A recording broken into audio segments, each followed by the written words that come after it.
के नेता है वो कांग्रेस सरकार की तारीफ थोड़ी करेंगे। वो विपक्ष के नेता होने के वजह से जो है हमारी सरकार की आलोचना, सरकार की कमियां, सरकार की त्रुटियां जो बढ़ा चढ़ा करके बोलेंगे। ठीक है, किसी भी एक इलेक्टेड गवर्नमेंट में जो है बहुत चीज़ें हो सकती हैं, मगर हमारी 2.5 साल का जो कार्यकाल है, कांग्रेस सरकार का कार्यकाल है, वो उपलब्धियों भरा कार्यकाल है। इसके बावजूद भी कि हमारे कोई हिमाचल प्रदेश में 2023 में बहुत बड़ी आपदा आई जिसमें 10,000 करोड़ का नुकसान हुआ और केंद्र सरकार ने हमें जो है मदद नहीं की है। उसके बाद हमारे राजनीतिक आपदा राज्यसभा के चुनाव में आई, उसको भी हमने पार किया और दोबारा जनता के बीच में जा कर के जो हमारा आंकड़ा 40 से 34 को ज़्यादा विधायकों का, उसको दोबारा हिमाचल प्रदेश की जनता ने जो है वो 40 किया है। ये बात ठीक है कि आज प्रदेश जो है आर्थिक संकट से गुजर रहा है, मगर फिर भी मुख्यमंत्री सुखविंदर सिंह सुक्खू जी के नेतृत्व में और सरकार ने विकास की गति को धीमा नहीं होने दिया है। और इसके बावजूद जो हमारा हक बनता है केंद्र सरकार द्वारा हमको पैसा नहीं दिया जा रहा है। PDNA ने हमारा जो है वो क्लेम्स को अराउंड अबाउट 10,000 करोड़ रुपए के PDNA में गवर्नमेंट ऑफ इंडिया को 2023-24 के भेजे हुए, मगर हमें पैसा नहीं मिला है। दूसरे स्टेट्स जो हैं बीजेपी के, चाहे अलाइड हैं बीजेपी स्टेट्स हैं, उनको केंद्र सरकार द्वारा जो है in terms of indirect benefit दिया जा रहा है। मुख्यमंत्री जी भी प्रधानमंत्री से, फाइनेंस मिनिस्टर से मिले, उन्होंने रिक्वेस्ट की है कि हमको जो हमारा हक है वो हमको मिलना चाहिए। आप ये देख सकते हैं कि 2021 में जो हमारा RBG रेवेन्यू डेफिसिट ग्रांट था वो हमको 10,500 करोड़ मिलता था।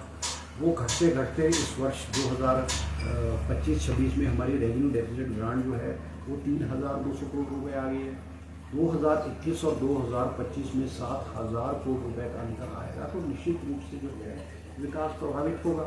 और मैं एक और बात कहना चाहूँगा कि आज जो हिमाचल प्रदेश की दुर्दशा है, आज हिमाचल प्रदेश जो है इस लूण के जंजाल में फंसा है, वो बहुत हद तक तो है जयराम जी और पिछली सरकार को मैं दोषी मानता हूँ, क्योंकि इन्होंने रिसोर्सेज को मोबिलाइज करने के लिए, सरकार के संसाधन बढ़ाने के लिए कोई कदम नहीं उठाए।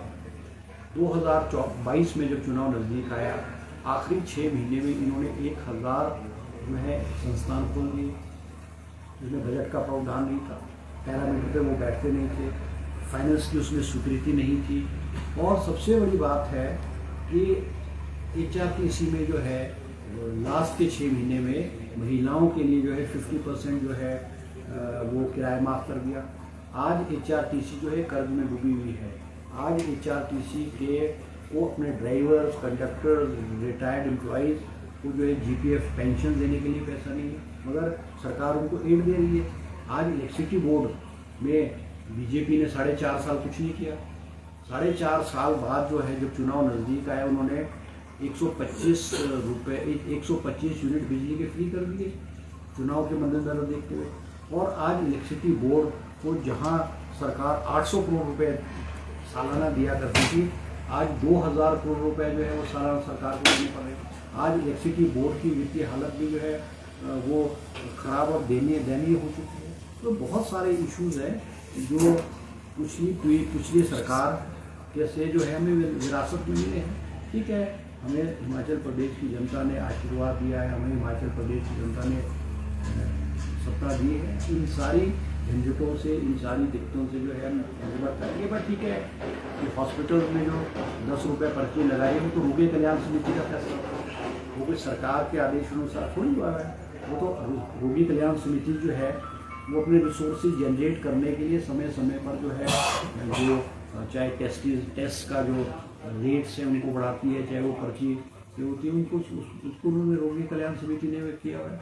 और स्वाभाविक रूप से किसी भी संस्था को आत्मनिर्भर बनाना, ताकि उनका जो सिस्टम जो है वो चलता रहे, तो सरकार को समय समय पर जैसा उचित होता है करना पड़ता है।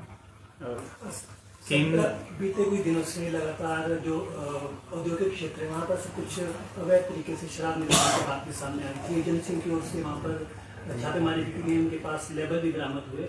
अब विपक्ष लगातार कह रहा है कि प्रदेश सरकार ऐसे लोगों को संरक्षण दे रही है और नालागढ़ में जब महिलाओं ने इसका विरोध किया तो उनके खिलाफ भी मामला दर्ज किया। देखो, निश्चित रूप से हर सरकार में इस तरह की घटनाएं जिसका जिक्र आप कर रहे हैं कि शराब की फैक्ट्री में इलीगल काम हो रहा है या इलीगल रूप से माइनिंग प्रदेश के अलग अलग हिस्सों में हो रही है, निश्चित रूप से ये होती है। कोई भी सरकार कम्प्लीटली 100% इन चीज़ों को नहीं रोक सकती। अब जिस शराब की दुकान, शराब की फैक्ट्री की आप जिक्र कर रहे हैं, वो कालेआम की फैक्ट्री है और हमारे एक्साइज एंड टैक्सेशन डिपार्टमेंट को जब जानकारी मिली कि वो शराब की फैक्ट्री में इलीगल जो है वो शराब बनती है, लेबल बनते हैं और दूसरी कंपनीज़ के नाम के सैंपल्स बना करके और लेबल चिपका करके बेचा जाता था, एक्साइज एंड टैक्सेशन की जो टीम है उन्होंने वहाँ पे छापा मारा, कब्जा किया, सारा रिकॉर्ड अपने हाथ में लिया, FIR लॉन्च की और कानून जो है वो अपना काम करेगा। हिमाचल प्रदेश में चाहे इलीगल माइनिंग है, चाहे शराब है, चाहे लकड़ी है, चाहे तस्करी है, इसमें जो भी इलीगल काम करेगा उसके अगेंस्ट जो है सरकार जो है वो कार्रवाई करेगी। मुख्यमंत्री ने एक खुले रूप में कहा है कि इन मामलों में कोई भी पॉलिटिकल हस्तक्षेप जो है वो बर्दाश्त नहीं किया जाएगा और डिपार्टमेंट, चाहे कोई भी डिपार्टमेंट है, चाहे पुलिस है, चाहे फॉरेस्ट है, एक्साइज है, चाहे माइनिंग है, वो कोई भी व्यक्ति इलीगल काम, गलत काम कर रहा हो, जितने मर्जी बड़े ओहदे पे हो, उनके अगेंस्ट जो है वो एक्शन लिया जाएगा। माइनिंग के उसमें भी आप देख सकते हैं कि कुछ हमारे पॉलिटिकल लोगों के जब नाम आए, उनकी गाड़ियाँ पकड़ी गई, उनके JCB पकड़े गए, तो पुलिस ने उनके ऊपर चालान किया और जो कानून के तहत जो है एक्शन लिया जा सकता तो वो उनको किया है। सर, शिमला के सांसद हैं सुरेश कश्यप जी, उन्होंने कहा है कि केंद्र से जो योजनाएं चल रही हैं उसमें हिमाचल सरकार अपना शेयर नहीं दे रही है, उससे जो है वो विकास कार्य अटके पड़े हैं, परियोजनाएं पूरी नहीं हो पा रही हैं। देखो, एक बात मैं स्पष्ट रूप में कहना चाहूँगा, जो हमारे सांसद हैं, चाहे अनुराग ठाकुर है, चाहे सुरेश कश्यप जी है, हमारे और सांसद हैं, वो समय समय पर कहते हैं कि केंद्र सरकार हमको जो है बहुत एड दे रही है, हमको बहुत स्कीम्स दे रही है। मैं एक स्पष्ट रूप में कहना चाहूँगा कि केंद्र सरकार हमें कोई खैरात नहीं दे रही है।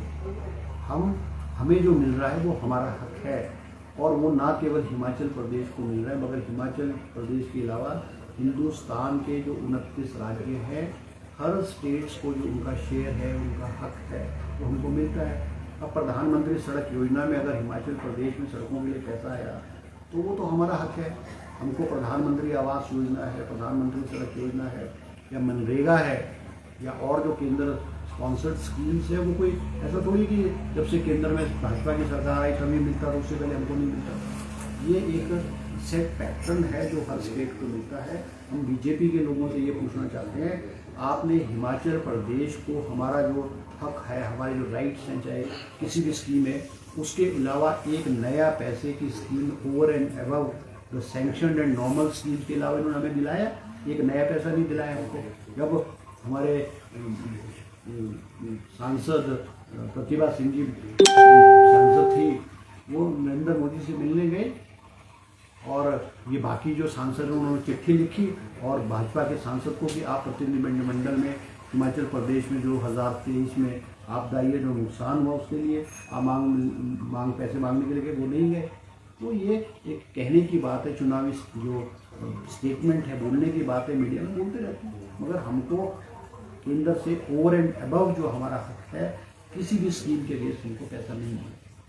बीते दिन सर विप्रो और तमाकी की ओर से भी यूनिट्स बंद किए गए हैं, मतलब विपक्ष कह रहा है कि सर प्रदेश सरकार की नीतियों के कारण ऐसा हो रहा है। नहीं, देखो, ऐसा है कि इंडस्ट्रियल यूनिट बंद होना एक रूटीन का काम होता है। अब जो आप यूनिट जिनके जिक्र कर रहे हैं वो मेरे ध्यान में भी आया और मैंने भी उनके जो हेड्स है उनसे हमने बात की।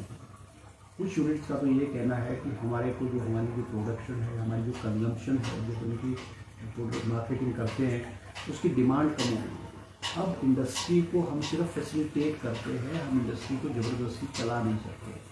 अब इंडस्ट्रियलिस्ट अपने पैसा इन्वेस्ट करके उसको ऐसा लगता है कि मेरे यूनिट में कोई घाटा हो रहा है या मैं चलाने में असमर्थ हूँ, तो वो बंद कर देते हैं। ये एक नॉर्मल प्रक्रिया है। और कई बार क्या होता है कि उनको फाइनेंशियल प्रॉब्लम हो गई, कहीं से उनकी पेमेंट नहीं हुई, फाइनेंशियल प्रॉब्लम हो गई, या उन्होंने टेक्नोलॉजी अपडेट करनी है, तो उस वजह से भी यूनिट जो है समय समय पर बंद होती है। मगर हमारी कोशिश है कि हिमाचल प्रदेश में कोई भी इंडस्ट्री को कोई दिक्कत हो, परेशानी हो, चाहे वो पॉलिसीज चेंज करने की बात हो या कोई और चीज़ हो, हम हमारे जो है सरकार के दरवाजे के लिए